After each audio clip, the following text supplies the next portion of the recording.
Hey guys, welcome back to Kerbal Space Program with Nitro. Keeping with tradition in my station building projects, I see only fit to add a gigantic solar ring to the space station that I put up into orbit in the last episode. So this is the design that I got for that station based off of the big Haas design that I had in previous episodes. I think it was an advanced shipbuilding. But now there's new parts that I'm able to use, so instead of just having structural pieces around the outer edge of the ring, I decided to have the super-sized Xenon gas fuel tanks. And then just like I did on the older version, I put the ion engines, or these like electrical propulsion system engines, down here on the bottom. So it should have enough solar power in order to actually use all of the engines and propel the ship, provided it's getting sunlight with all the solar panels. And then I also have additional panels stacked on top here. So in the previous design, I believe I used the same panels on the structural supports as I used on the outside, but now this time we have these double-sided panels, so there's 8 small panels instead of the single panels that they had before. So that's a new part that they add, and I like that they added this quad panel design over the single panel design that they had previously, because now we're actually able to get a lot more energy per unit of space, basically, on per surface area, I guess, on the ship. So that's really nice. Added in a couple of just, sciencey doodads on here. And I did set up action groups for it, so we have one will toggle the panels and also all the antennas and everything, and then 2 will toggle all of the electrical engines. So we have all that set up now. This thing should fly fairly well. I haven't actually test flown this version of it yet. Since I made changes to it, I changed the position of some of these structural struts so I could add in a lot more of these panels, so we'll see how well it flies. Now in older versions of Kerbal Space Program, this is a really big pain in the butt to try and launch some of these things up into orbit. First of all, frame rate. So you're going at like 5 FPS the whole way. And second of all was actually securing the craft to your launch vehicle is really hard to do previously, because it would jiggle around and destroy itself before it would get up into orbit, so it was kind of tricky. But now we have these super large fuel tanks and super large rockets, so it's really not that big of a deal to try and launch something like this. And this is a really simple launch vehicle. This is only a 2-stage asparagus assembly here off of the main rocket, and provided I keep it straight up through the thick atmosphere, once you start getting into the thinner atmosphere of Kerbin, it's reasonably simple to be able to rotate and turn this thing, so I'm not really worried about that. I also included some extra SAS units on the outside of all 4 of these things, so hopefully that'll help stabilize it. I got all the staging and everything set and ready to go, so let's go ahead and launch this thing into space and dock it to the station core that I got set up in there. Now, hopefully this doesn't take too terribly long to try and get the intercept going. So let's actually, before we launch, let's go ahead and check the position. Alright, so here's our station core right here. So let's actually just set that as our target now, and I'm going to time warp Kerbin around so that way we're launching on the day side of Kerbin, so it's a little bit better for you guys. Okay, let's go about there. Should be good. I don't know if we'll get a good intercept, but we'll see. Alright, in 3, 2, 1, launch.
Okay, so it's actually flying pretty good. The only thing I'm really worried about at this point is our inclination, but it looks like it's correcting itself as we're gaining altitude here. Just gonna try and angle the craft more over towards the 90-degree mark so we can start elongating the trajectory.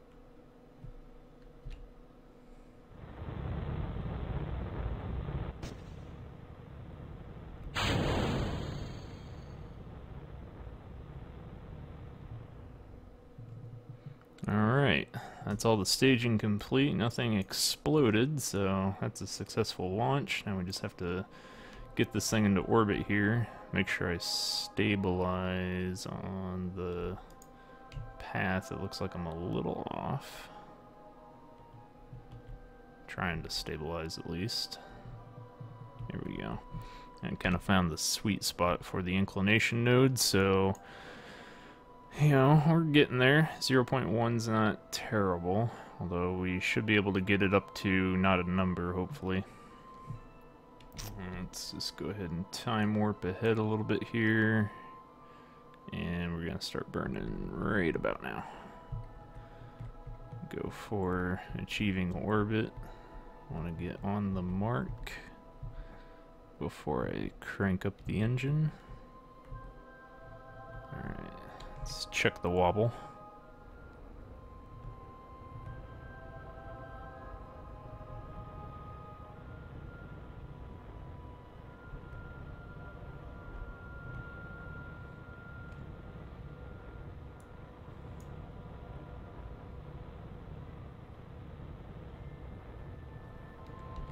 Alright, not wobbling too bad, just what I wanted to see.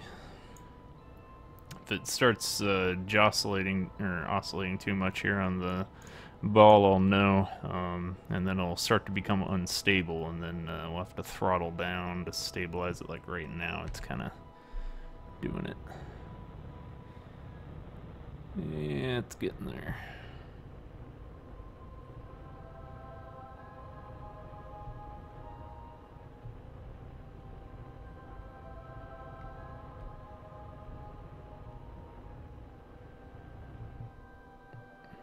Yeah. Try to do a quick time warp just to stop the momentum.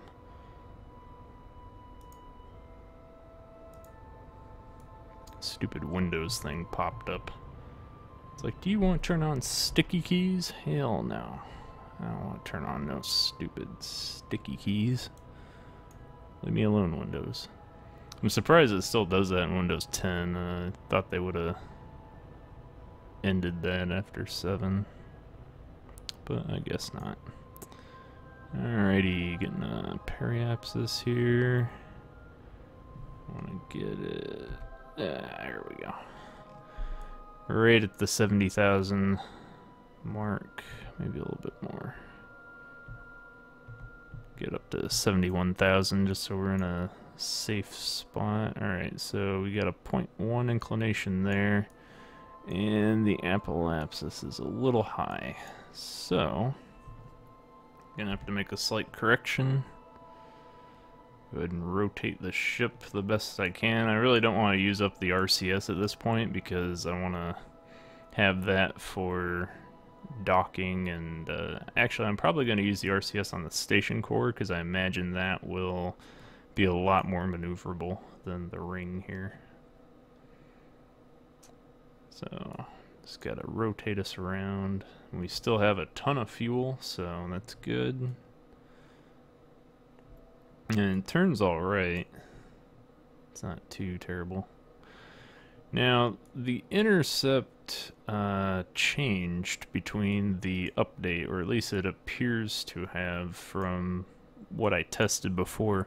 When I started doing intercept with the new version here, like when you're in the actual game view like this, it doesn't put a little target marker on your target when you start getting close to it, and I found that to be pretty annoying because you know, I wasn't able to actually see it when I was slowing down to see how close I was, because you're able to judge it when you're coming in for your docking maneuver visually here. So when I was doing the visual approach on the intercept, I was like looking for it. I'm like, where's my station? And I couldn't see it. So that appears to be something that they've changed, and I don't really like that because I don't want to be crashing into stuff. But you know, I guess if it makes a game harder, it's alright, but I prefer to have it. It's just easier to align yourself up for docking. Now, the way that you do docking in the game, as long as you know what you're doing, it's not really going to be that big of an issue, but I miss my target marker in the actual game. Alright, so we're going to come up here on the periapsis, and it's going to be a really quick little burn, and we need to drop the apoapsis down to about 100,000 even, somewhere around 100,400-ish. Ready to cut thruster right there. Alright, so it's 100,500, and that looks to be pretty on the spot. I think the only issue at this point is inclination change. I'll burn it a little bit here just to change that. Alright, that looks fine, so let's do the inclination maneuver. Alright, that's a descending node, so we need to ascend. I want it to be right on the not a number mark, which is right there. There we go. Got to be really accurate now, since there's no target marker. At least, you know, I don't think there's a target marker. I'm gonna know for sure when we actually get close to the station here. But from what I saw, there did not appear to be a target marker on the approach for your ship, and that usually popped in. I think it was at like 2.3 kilometers distance, if I remember right, somewhere around there. Is definitely around 2 kilometers away from the target, and then your model or your ship model would actually pop into your scene and you'd be able to see it, but you should be able to track it within I don't know, like you'd be able to see it a few kilometers away, like 10 kilometers I think.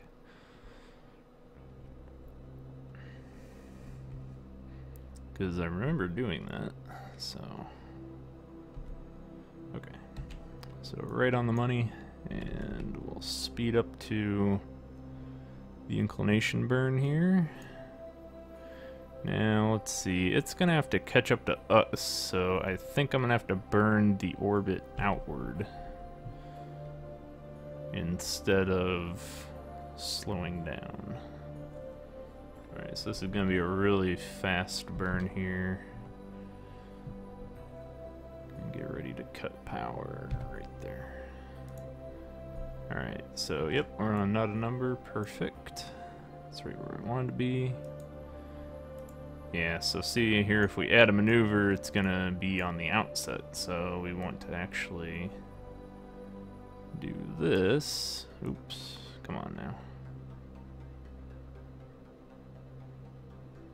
I used to be able to do it like that, and you could get right in there, but that would be going a bit too fast, I think, even though I do have the fuel for it. I think that'd be just a little too quick. So let's slow her down here. Alright, so what do we got here? That's 197,000. So can I take that? Alright, so I'm gonna make it at like 204,000. And I don't want that one. I want you. Used to be able to drag it here, but it's not really updating the way I want it to. I guess that'll work. Come on, node. Okay, now if I grow it. Alright, here we go, here we go. Right there. That's what I want. Right in the sweet spot. 0.2. There we go, 0.2. Right where I want it. Alright. So there's our burn. Oh boy. Alright, got to get there in... What is that? 3 minutes? Okay. I'm just gonna rotate the station around now. Station ring, alright, so I'm going the wrong way. So cut momentum. And we'll rotate the other way. So 0.2 is perfect. Pass within 200 meters of the object, and then when we start doing the deceleration burn, or I guess this might be increase acceleration burn towards the object, I'm not really sure. But when we stabilize our path towards the target, that'll get right on track, but I do want to be a little careful so I don't hit it, because this thing takes a little while to turn around in between burns. So it's good to have a fair speed of like 30-ish meters per second towards your object, and that way you can just slow down from there, at least in Kerbin orbit. That's what I find. It's about right where I like it. Alright, just gonna rotate the station so I can get it level here. Right there, looks good.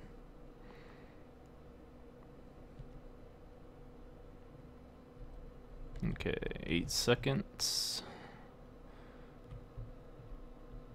And burn it.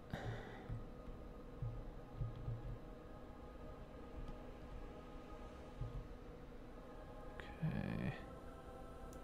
A little wobbly.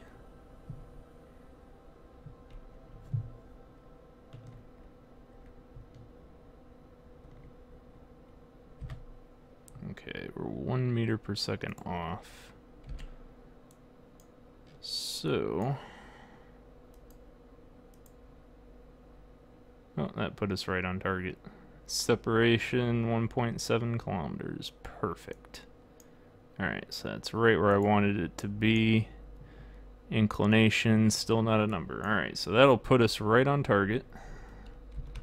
So we'll time warp up here as much as we can. Right, so that's 1.7 there and 5.8. Okay.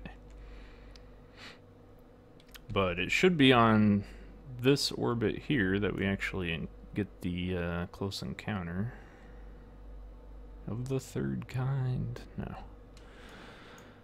Alright, so we're going to be encountering it just as we're starting to get daylight around the Kerbin side, so that should be pretty good visually for you guys and for me going on the visual approach. Alright, we're getting pretty close. There we go. Alright, so I'm going to angle the craft around now to get towards the retro target marker. And then once we get really close, I'll start burning, because right now 52 meters per second is pretty quick coming in. But nothing we can't handle with this big rocket. So, they changed it. Alright, so I don't know if this was in an update recently, but when I tested it a few days ago, or at least last week, this marker here did not exist. So as I was doing my approach, I couldn't even see what I was aiming at, so I had to dock without the marker, which was a little new, but I didn't really like it. But I'm glad that that's back. So that lets me see exactly where it is. So I knew it popped in at some point, so definitely more than 10 kilometers away when it actually appears, so maybe 15, 20 kilometers, I'm not really sure.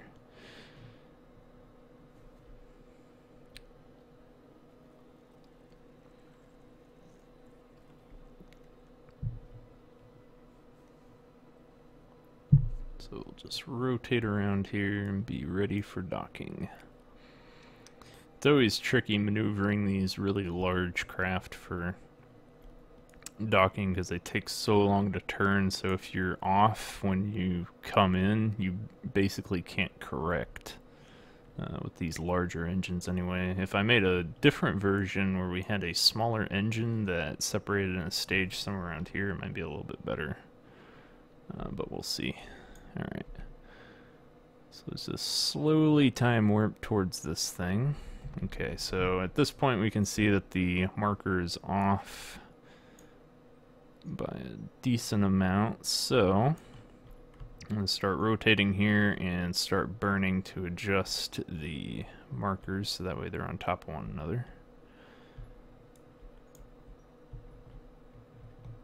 I don't even know why I'm explaining this. I mean, you guys probably all know how to dock, but just in case, I don't know, I guess there's people that aren't as good of at docking ships yet. This will hopefully help you with me talking you through it. There's probably a lot of new players at this point to Kerbal Space Program. So if you are new, feel free to drop a comment. Let me know what your experiences are so far. I always like helping new people to Kerbal any way I can. Like back in the day, I was on the forums a lot, posting a bunch of ships. That's why I also upload a lot of my ships on my channel. For those of you that might have trouble and you want something that works. I don't know if you can access the actual full drive folder that I have that has all of my ships in it whenever I post the link, but there is a Google Drive folder that I have open for all you guys, and you should be able to access all of my ships from there if you want to download them. That has a lot of old ships though, so I don't know how well they import into the newer version of Kerbal, especially with the new engine. Alright, so burned a little bit much there. So, but we're at a good speed, about 9 meters per second coming in. I do want to make an adjustment here so we can get a little bit closer, because right now it's going to be passing way under us.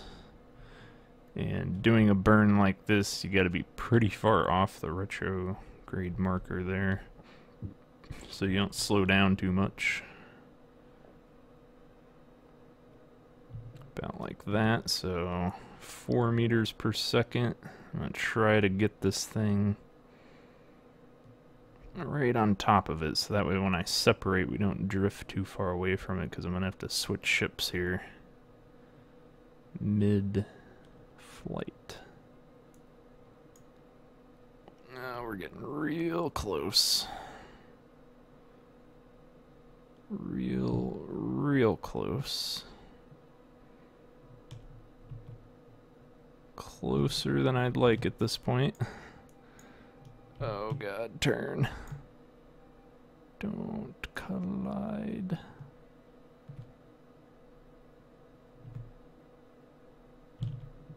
Alright, I'm gonna switch ships. Emergency RCS. Oh, that's the way I want to go. Ooh. Alright. Gave it a little bit of a love tap. But there we go. That's right where we wanted it. Ooh. Alrighty. Okay, no damage. We're good. Alright, that's right where I wanted us to be. Drifting at about 0.3 meters away from it right now. So I'm going to try to orient the station upright, and then we'll do a separation, and we'll bring this thing in for docking. I'm really glad this marker's back here so I could visually see how close we are on screen, because before, like, not having that, it's a huge issue. Okay. Hope this ring has clearance. Yeah, it's looking good. Alright. Just kissed the side of it there. If this were real life, probably would have scraped the paint pretty good, but yeah, we're fine. Okay, so we're just about at perfect north.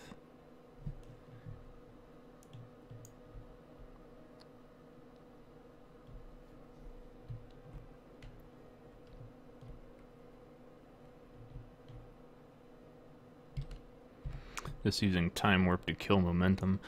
Alright, here we go. Ready for separation? In 3, 2, 1. And we're free. Alright, so that station part will slowly drift away from the craft. I'm going to switch over to the station here. And let's see, actually, I need to switch back. We need to orient the station ring to be right where I want it for docking. So how I want to do this is I want to have the docking ports offset from the struts at a 45-degree angle if possible, so that way when I dock things in here we can use this open negative space to be able to house any ships that are, you know, reasonably long or have the docking port offset. Because how it is now, I wouldn't be able to accommodate them if it's right underneath these engines. Now, it'll also be good if I dock multiple craft to the station and I need to transfer it to like a different orbit around another planet or something.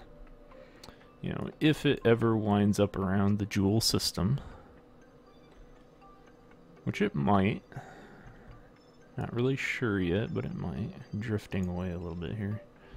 Alright, so what I'm looking for is just this part right here on the battery, so that's what I'm using, and yeah. So if you look on the target ball here, that little spot on the battery, the way it created it in the vehicle assembly building marks, I guess like the perfect access for it. So, right there, stop the spin. Now we've kind of drifted off. Okay, switch back to the station. That booster rocket's still in the way. And then same thing here, we want the door to be right there, so that way I know which way I'm going. And this will also help you with RCS, so that way you know that, you know, your J, L, K, and I keys, you know which way they're actually going. So, okay, this is rotating. Why are you rotating? Stop. Okay. So, I'm gonna kill the rotation.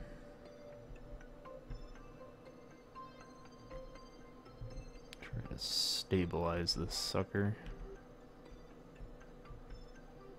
Okay. Looks stable. That should be out of the way by the time I need to dock. Alright. So now let's orient towards the ship that way. And start boosting towards it here.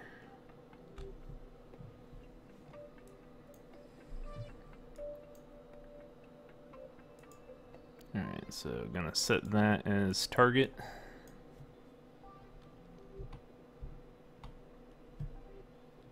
And do a little time warp action.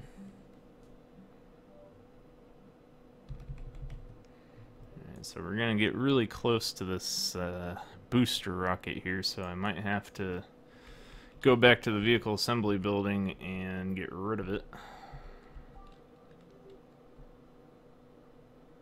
before I actually do the docking procedure. Yeah, it's gonna be in the way.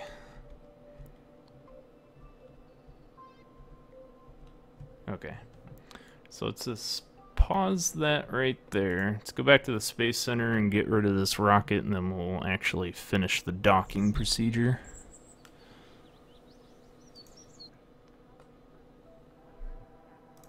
Okay, station ring debris, go ahead and terminate. Bam. Gone. Now we'll go back to the core and fly it.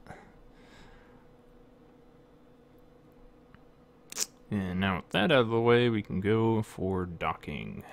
Alright, so still have our target set And alright, so that's the part there. So what I'm gonna have to do is line it up perfectly this way first, and then I'll rotate it once we're coming up for the actual dock. Rotate the station anyway. Alright, so go ahead and boost into position here.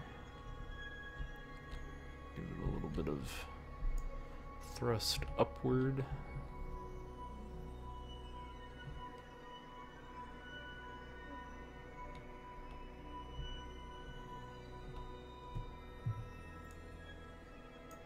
Okay.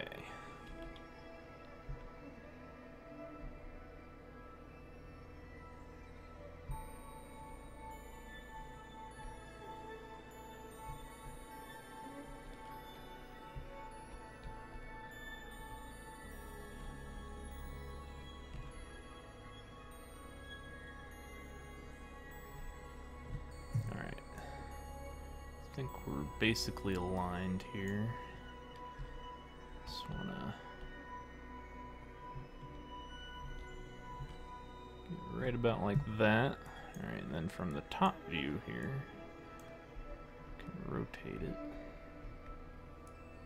to be right where I want it. So I think that looks good. I think might be just a bit off. Okay, I think that's good. Right now it's just like off center a little bit, so we bring it in here. It should all line up. And boop. There we go. Station ring is docked, and that looks pretty darn good. You know, depending on how you're looking at it here. I guess it's just ever so slightly rotated off, but I like it. That looks good, looks pretty symmetrical. I think we did a good job. Alright. Go ahead and turn RCS off. I don't think we used any from those extra tanks. Alright, let's go ahead and deploy the rings. The solar panels, I guess. There we go. So solar panels and all the antennas are deployed. And there you go. So we successfully docked the ring to station core, and now we need to actually dock the fuel pod to the bottom. So let's go ahead and go back to the Space Center for that. Now this is a kind of small and compact fuel pod, but I did use the larger fuel tanks for it. So but it had a slight problem with enough fuel to actually get up there. So station fuel pod, here we go.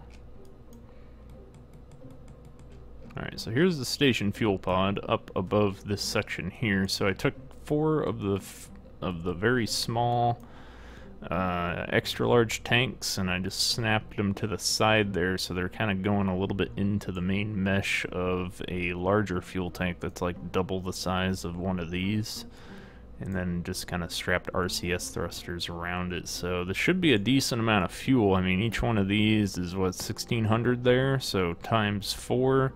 And then you got the main tank, which is double one of these, so that's 3,200. So that should be a lot of fuel to, you know, refuel a lot of smaller ships and stuff.